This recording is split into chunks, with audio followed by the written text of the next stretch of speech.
요즘에 의학계열 광풍이 불었는데 뭐 지금은 선행학습 위주로 약간 어머니들이 생각을 하시는 건데 실제로 입시 전략 쪽은 어떤 식으로 운영이 되는지 중3 고등학교 선택부터 시작해서 고1, 고2, 고3 때는 어떻게 해야 되는지 차례대로 알려주는 게 좋을 것 같아요. 첫 번째로 요번에 이제 중3들은 고교 학점제가 들어가는 첫 학년이거든. 그래서 일단 학교 선택이 매우 중요할 것 같아. 고교 학점제라고 해서 기존의 종합전형과 교과전형이 많이 달라지지는 않아. 하지만 학교 선택 과목에 다른 학교마다의 특색을 드러내거든. 그래서 첫 번째로 일단 학생들을 먼저 분류할게. 최상위권에서도 심화 문제를 잘 풀어서 최상위권이 된 학생이 따로 있고 실수가 적어서 최상위권이 된 학생들이 있어. 중학교에서. 그러면 중3 아이들을 어머니가 자녀들을 판단할 때 우리 아이는 심화 문제에 대한 숙달도가 좀 떨어지고 열심히 하는 아이라면 내신 따기 쉬운 학교로 보내라고 얘기를 하는 편이고, 아니면 우리 아이가 굉장히 심한 문제를 잘하는 친구다라고 하면 내신 따기 어려운 학교로 가는 게 맞아. 아니면 자사고를 보내는 것도 괜찮은 방법 중에 하나라고 생각을 하거든. 그러면 내신 따기 쉬운 학교군을 선택해 놓을 거 아니야. 그리고 고교 학점제라는 특수성을 이용해서 과중학교를 피하라는 얘기를 내가 해. 과중학교는 아이들의 선택권이 그렇게 많지 않거든. 그래서 무조건 과학 과목을 4개를 해야 돼. 근데 솔직히 의학 계열에서는 물리나 지구과학 과목을 굳이 안 해도 상관은 없거든. 그 시간에 생명 과제 탐구나 혹은 고급 생명학, 고급 화학 같은 것들이 그 고교 학점제 과목이 열려 있는 학교들이 많거든.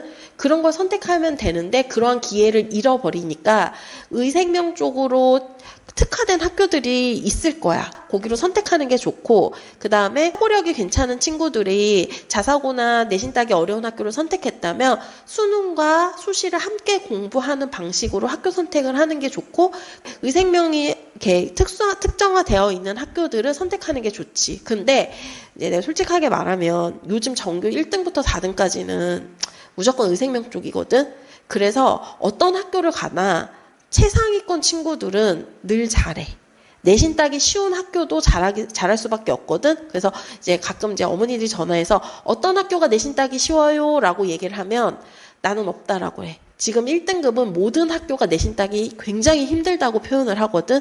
그러니까 학교가 내신 따기 쉽다, 내신 따기 어렵다라는 것으로 접근하는 것보다는 뭐 본인이 다니는 학원에다 문의를 해서 내신 시험 문제에 대한 난이도를 물어보는 게 좋고, 편의해요 라고 하는 학생들은 실수가 적은 학생, 그 다음에 여기 시험 문제가 좀 어려운 편이에요 라고 말하는 학교로는 그래도 사고력 문제를 잘 푸는 학생들을 갖다가 이렇게 분배해서 학교를 정리하는 게 좋지. 그게 중3 때 어머니들이 해야 될 일이고, 이제 선행에 대해서 되게 많이 물어보는데 나는 선행에 대해서 엄청나게 중요하다고 생각하는 사람은 아니거든. 선행을 엉망으로 해온 아이들을 너무 많이 봤잖아.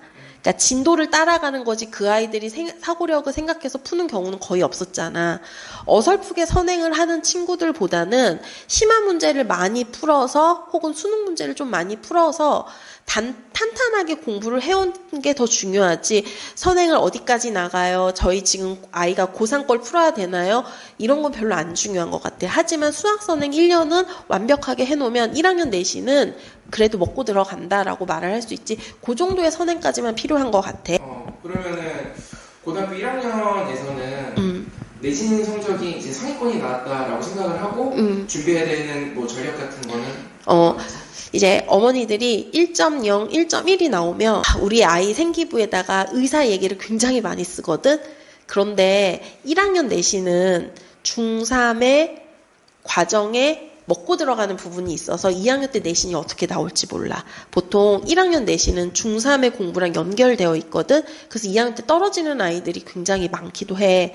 그래서 나는 의사라고 생기부에다 명시하지 말라고 그래. 그냥 생명과학 쪽으로 특이한 뭐 심화 과제들을 굉장히 많이 하거나 화학 쪽에 심화 과제들을 많이 해서 생기부의 깊이감을 높여놓으라고 얘기하고 2학년 중간고사가 끝나면 어느 정도 성적이 나오고 그 성적이 쭉 유지되는 경향이 있으니까 2학년 내신을 보고 내가 의대를 갈지 치대를 갈지 한의대를 갈지 특정한 병 하나를 지정해서 준비를 하라고 하지 1학년 생기부부터 뭐 의사가 꿈인데 막 이렇게 해갖고 의사에 관련된 책을 줄줄이 써서 넣거나 이런 걸 하면 2학년 때 고달파지거든. 그래서 1학년 때는 전반적인 부분에 관심이 많대. 생명과 화학 쪽에 심한 활동들을 되게 많이 해갖고 생기부의 깊이감을 높여놓는 게 좋고.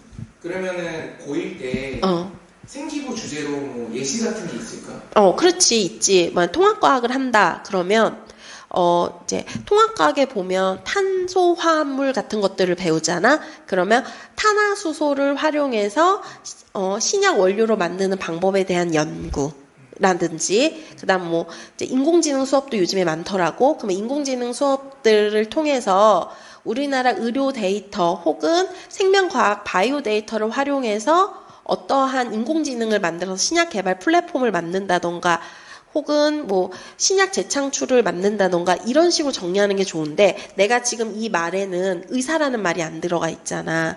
근데 대다수 아이들이 1학년 때 성적이 좀 잘 나오면 생기부를 어떻게 꾸며갖고 오냐면 의사를 꿈으로 우리나라 보건 뭐 어떠한 뭐 특이한 질병에 뭐 관여된 전문 의사가 뭐 이런 식으로 정리가 돼 있거든.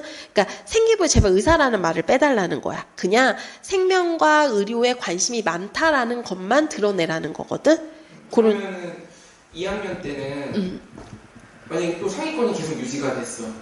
그러면 어떤 식으로 전략을 꾸며야 될까? 2학년 때는 이제 최저를 생각해야 돼. 이제 우리가 착각하는 것 중에 하나가 이제 의대가 가장 높을 거라고 생각하지만 실은 입결 점수로 따지면 약대가 가장 높아.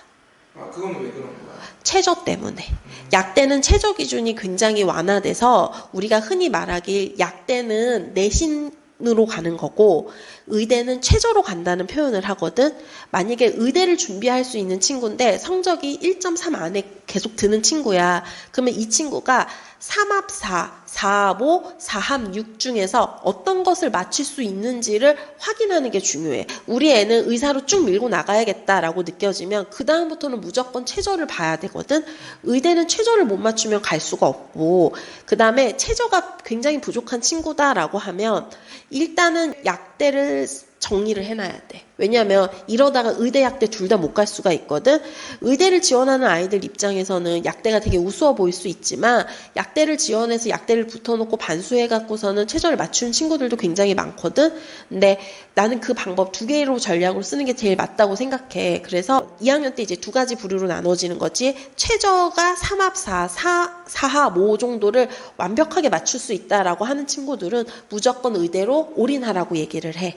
그래서 하나의 병을 특정해서 그 병에 대한 심화 탐구를 해서 3학년 생기부까지 심화 탐구를 쭉 밀고 나가라고 얘기를 하고, 그 다음에 2학년 친구인데 성적은 매우 좋은데 최저가 3합 6기 간당간당 하는 친구다라고 생각하면 약대를 메인으로 쓰고 의대를 최저 없는 의대를 쓸 수 있도록 내신 점수를 최대한 올리라고 나는 하거든. 그리고 3학년 때는 별거 없어. 본인이 아주 객관적으로 합리적으로 본인의 실력에 대한 평가를 하고 최저 기준을 허세로 하면 안 돼. 그냥 지금 못 맞췄지만 다음에 맞출 수 있어가 아니라 내가 여기까지 맞출 수 있다라는 냉정한 평가의 기준으로 의대만 쓸지, 의대, 치대, 한의대를 골고루 쓸지, 아니면 약대를 메인으로 쓸지를 그때 고민을 해야 되는 거지. 그리고 거기에 맞는 탐구 주제를 정리해야 되는 거지.